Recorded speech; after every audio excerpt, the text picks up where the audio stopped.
অন্তর্বর্তী সরকারের সময়ে স্বাস্থ্য মন্ত্রণালয়কে লেখা অন্তত 5টি চিঠিতে সম্ভাব্য টিকা সংকটের কথা বলে সতর্ক করা হয়েছিল বলে জানিয়েছে ইউনিসেফ।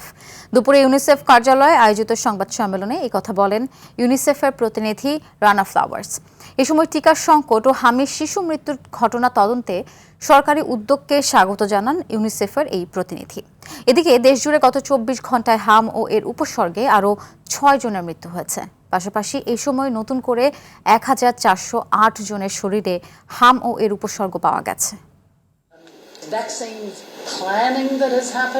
ভালো খবর হচ্ছে 1,80,00,000-এর বেশি শিশু হামের টিকা পেয়েছে। হাম নিয়ন্ত্রণে সরকার চাইলে উন্মুক্ত টেন্ডার পদ্ধতিতে টিকা ক্রয় করতে পারে।